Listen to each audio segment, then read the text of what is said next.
អព្រំលិខិតដេកកំរិនខ្ញុំ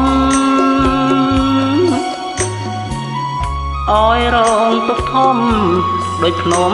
សំកត់លៀងខ្លួនពីកាចរិយាក៏ក្បត់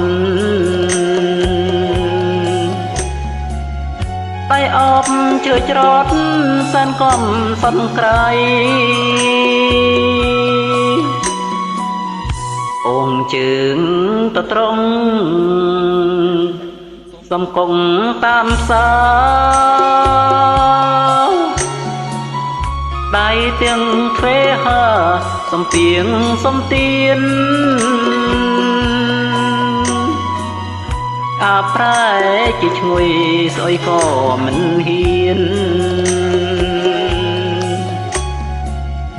រួងដើម្បីស្ពានចម្លងកូនស្រី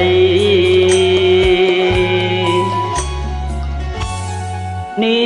ងហើយជីវិតជន់ពីកាចង់ចាប់ខ្លាចផ្សាក្នុងគំលោកី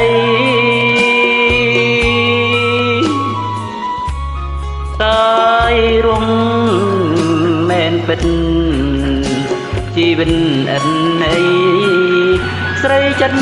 កាកៃបំផ្លាញគ្មានសល់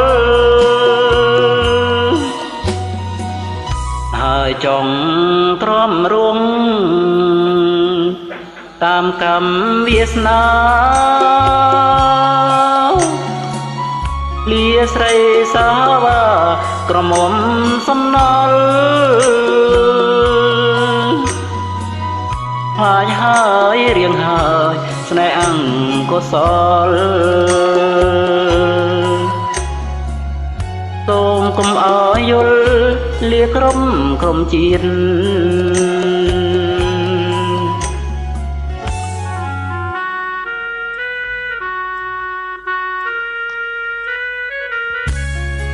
បទនេះដែរមានចំណងជើងថា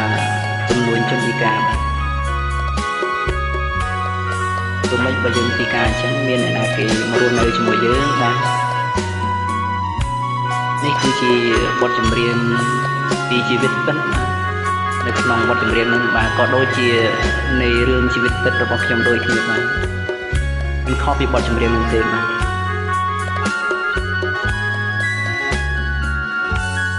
នាងហើយជីវិត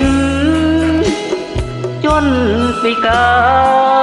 ចង់ចាប់ខ្លាចផ្សាក្នុងគំលោកី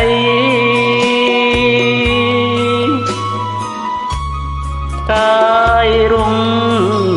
មែនពិតជីវិតអិនអីស្រីចិនកាកៃបំផ្លាញគ្មានសល់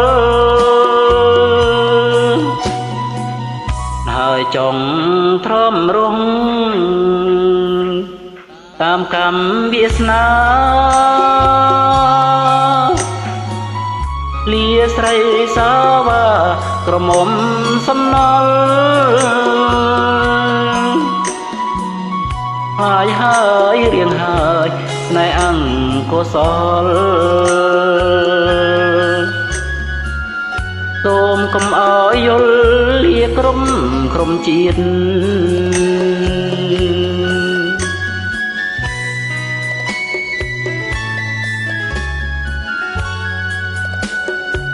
បាទនេះហើយជីវិតពិតរបស់ជនពិការបាទ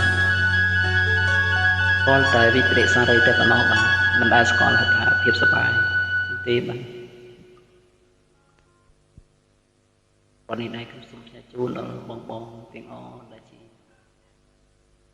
ប្រិយមិត្តរបស់ខ្ញុំទាំងអស់បាទដែលជាមិត្តភក្តិរបស់ខ្ញុំទាំងអស់ខ្ញុំច្រៀងបានតែប៉ុណ្្នឹងឯងទេបាទពីព្រោះមិនពីព្រោះនឹងសូមបងមេត្តាអធិស្ឋានកាន់តែពិទោសផងបាទព្រោះអីខ្ញុំអត់មែនជាអ្នកចម្រៀងអាជីពទេបាទ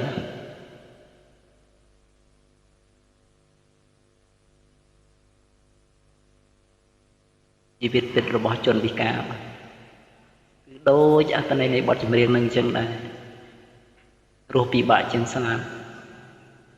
តែក៏មិនអីដែរធ ធ្វើម៉េចបើយើងកាត់មកអញ្ចឹងហើយយើងទៅស៊ូណោះមែនទេបងបើមែនកុំភ្លេច like មួយមែនទេអរគុណច្រើនបាយបាយ